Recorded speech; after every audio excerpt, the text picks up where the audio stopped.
Y ahora sí, Sebas, le damos la bienvenida. Nos acompaña aquí el señor Pedro Cateriano. Él es, el candidato también por Libertad Popular y primer vicepresidente de esta lista con la que postula también el señor Rafael Belaúnde. ¿Cómo está, señor Cateriano? Buenas Muy tardes. buenas tardes. Encantado de estar acá con ustedes. Muchas gracias por acompañarnos. Y justamente hablábamos un poco de todo este tema electoral. Mucha gente todavía está confundida.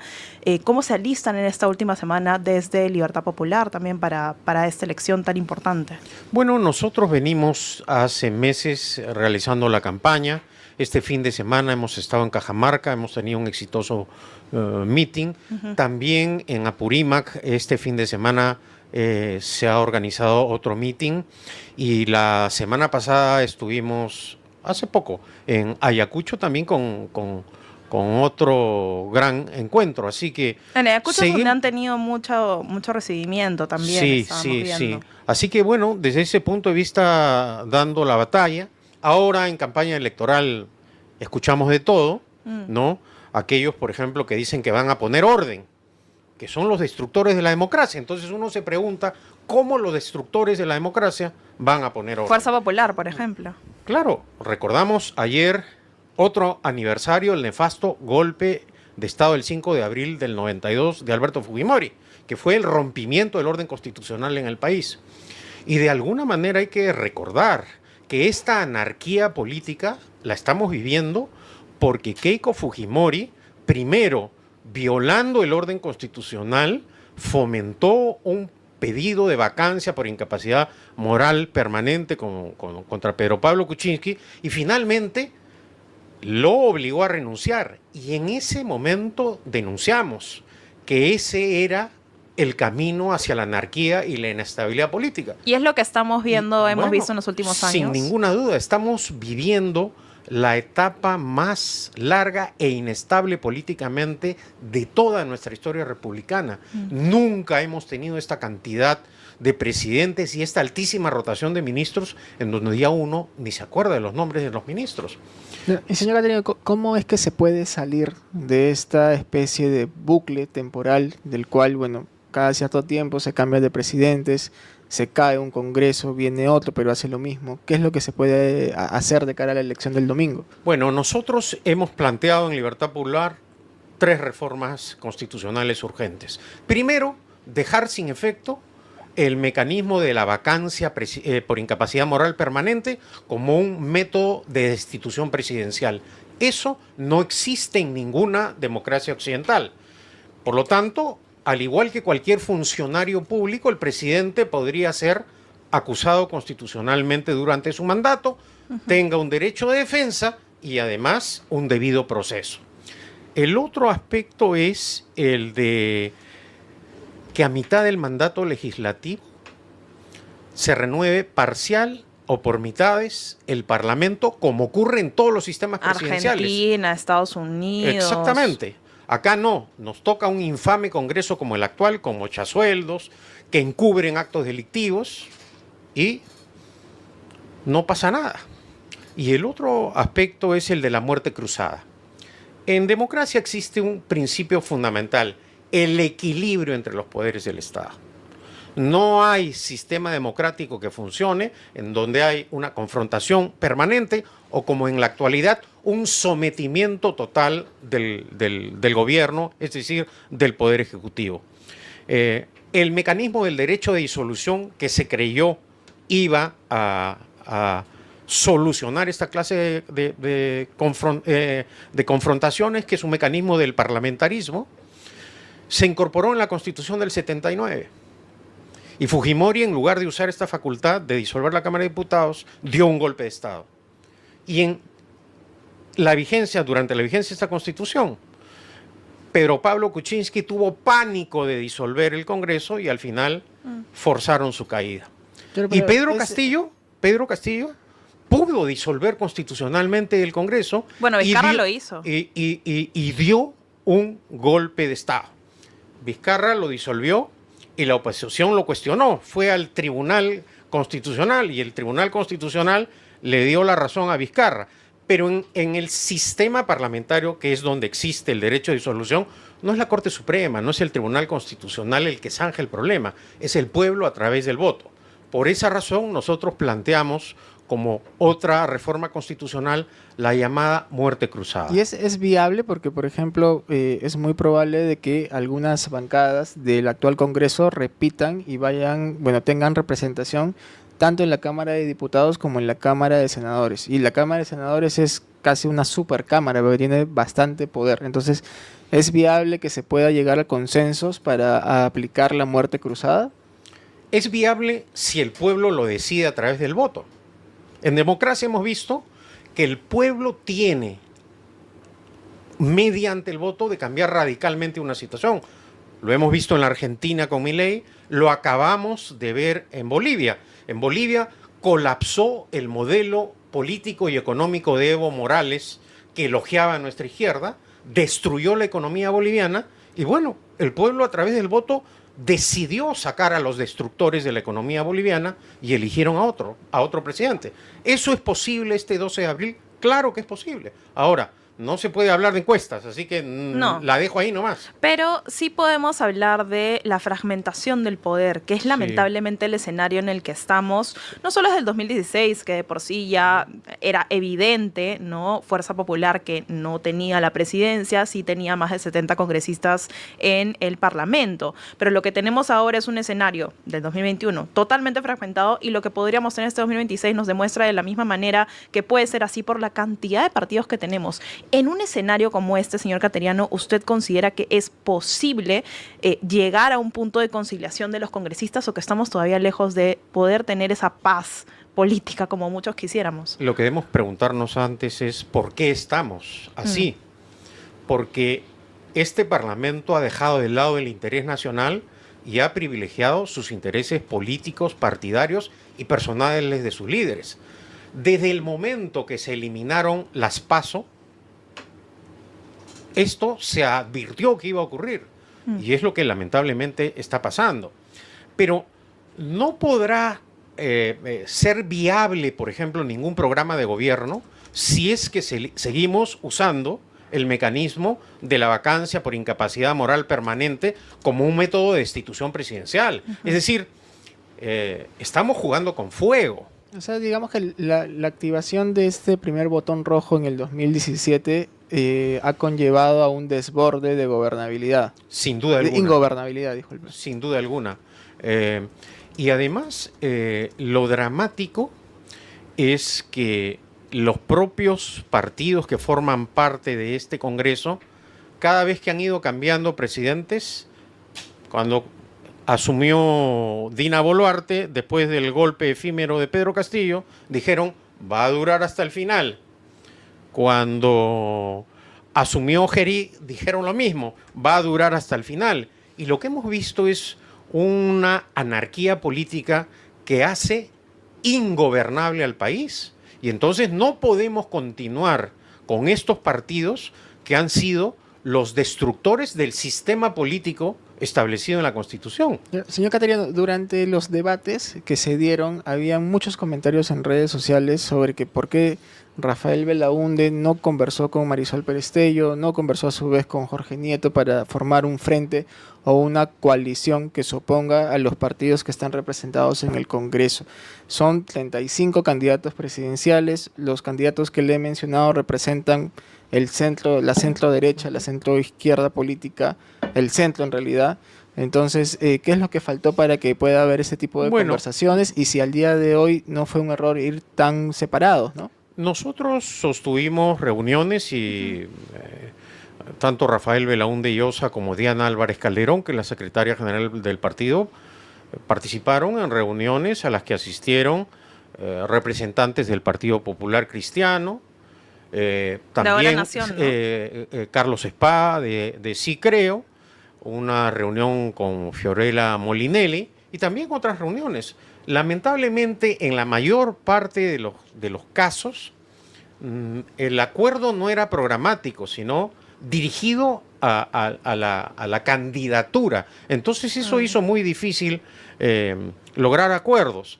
Ahora, en otros casos hay, por ejemplo, marcadas diferencias con los sectores de centro izquierda o de izquierda, que por ejemplo quieren mantener la actividad empresarial del Estado. Nosotros en Libertad Popular cuestionamos que se hayan despilfarrado 24.000 millones de soles en aventuras empresariales de Petroperú y sin embargo los colegios estén casi abandonados, sin suministro de agua potable, los hospitales y las postas médicas casi en el mismo estado calamitoso de la pandemia y el agua potable, el drama del agua potable. Pero en el caso de Petroperú, bueno, el origen me parece fue el gobierno del señor Humala con la refinería de Talara. Usted fue ministro del gobierno del señor Humala.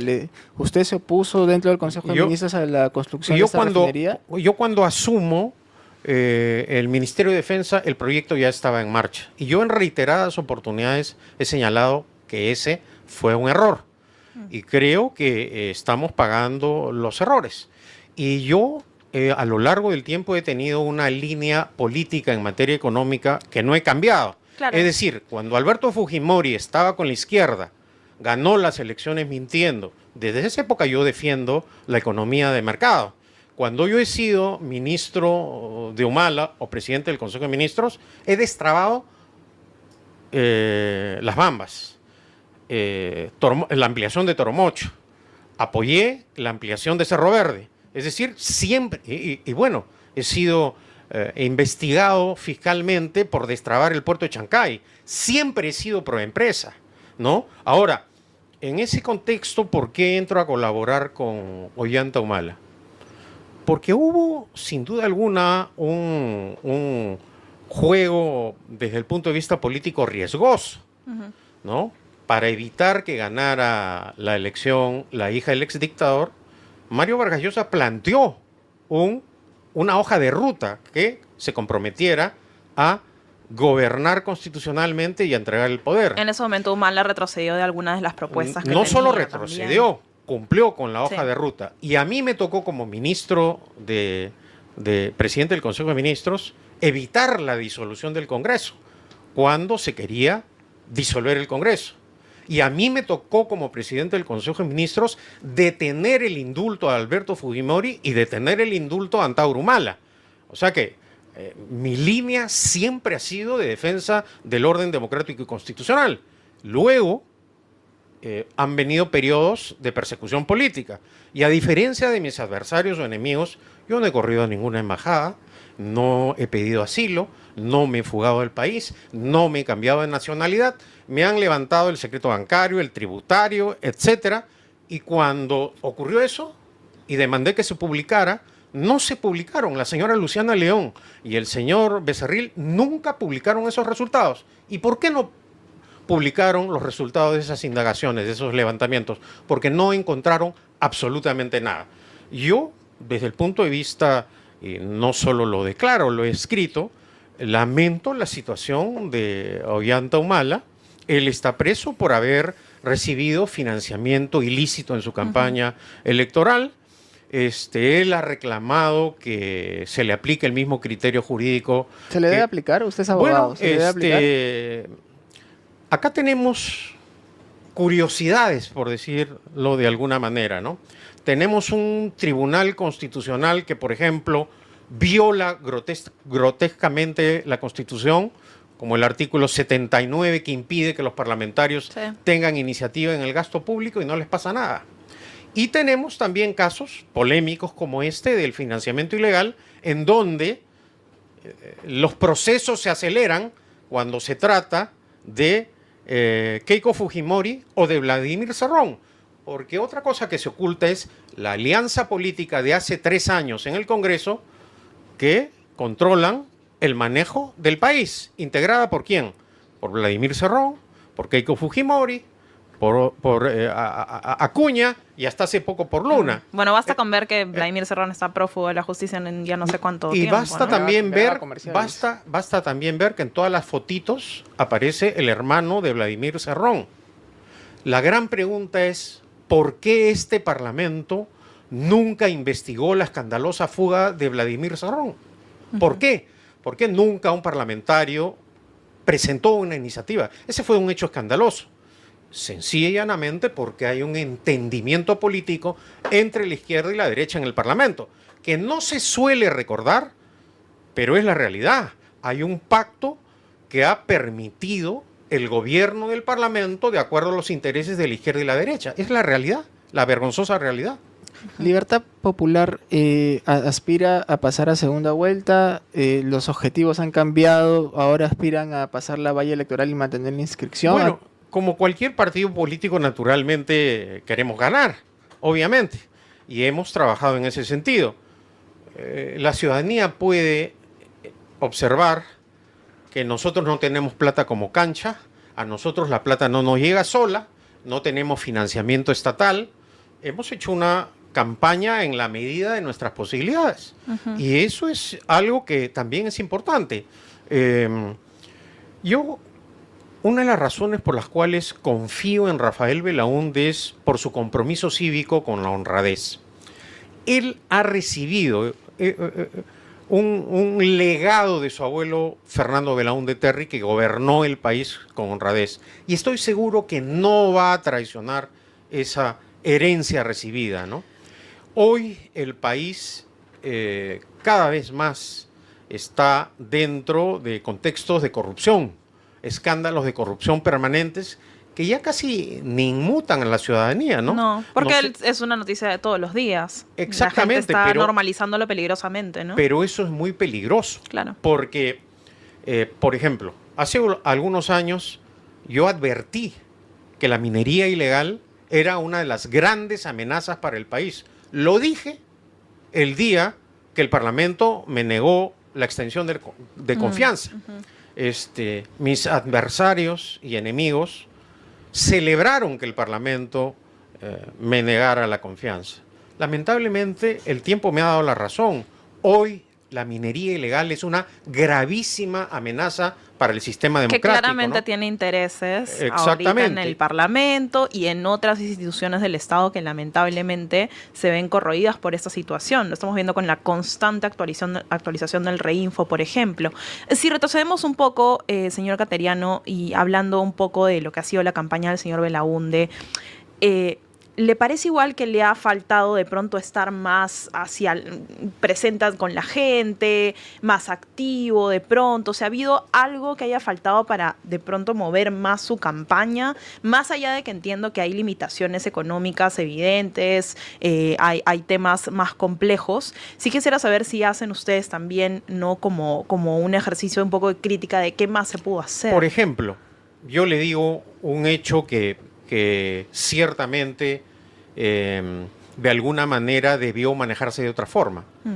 Cuando atentan contra él y disparan contra él, él no quiso utilizar políticamente ese gravísimo hecho y guardó silencio y confió en la tarea de las autoridades y de las indagaciones policiales. Pero ¿qué ocurrió en esa etapa de silencio? Los adversarios empezaron con esas campañas de Armani, Montadillo, que fue un montaje. Es decir, se actuó con honestidad, pero lamentablemente prevaleció el uso de la mentira de los sectores que son los adversarios. Y ese es otro aspecto grave en nuestro sistema democrático, ¿no? Nos hemos acostumbrado al uso de la mentira casi de manera permanente. Y hoy en día se presta al show, ¿no? Bueno, se presta al show, pero también, ¿qué es lo que ocurre? ¿A qué nos ha conducido tener una cantidad de presidentes mentirosos? ¿Qué consecuencia ha tenido elegir presidentes mentirosos y colocarlos en Palacio de Gobierno? Señor Cateriano, en el caso de Rafael Belaúnde y su rol en los debates, ¿cómo lo calificaría? Porque a él, en uno de los debates en el tema educativo, le toca con el señor Luna Gálvez, pero no lo confronta, no lo enfrenta, no le saca el caso Telesuc. ¿Fue un error? Yo creo que al contrario, en el único caso que confrontó fue ahí, cuando habló de los títulos Bamba. Eso lo dijo Universidad de Chatarra, pero no lo dijo, pero no fue directo, pues, ¿no? A ver, Rafael Belaúnde no tiene mi estilo de confrontación, de decir las cosas cara a cara. Pues no le hizo coaching. Todos tenemos estilos diferentes. El enfoque de él en los debates fue hacer propuestas. e hizo propuestas, creo que de la mayor cantidad Pero incluso fue a mi parecer, excesivamente amable con el señor Belmont. El señor Belmont, que ha sido alcalde de Lima 2 veces y que tiene varios cuestionamientos. Bueno, en ese caso, por ejemplo, fue cortés con Belmont y muy duro con López Aliaga. Entonces, si comparas a López Aliaga con Belmont, Belmont parece una superestrella al lado del desastre, de la calamidad que ha significado la gestión de López Aliaga, que además usó también la mentira. López Aliaga le mintió a los ciudadanos de Lima, nos mintió a todos, porque dijo que no iba a traicionar el voto ciudadano que recibió para la elección y luego, como todos los mentirosos, no honró su palabra y ahora es candidato. Entonces también no hay que decir las cosas por partes. También Belaúnde en esa ocasión objetivamente criticó y censuró la calamitosa gestión de López Aliaga.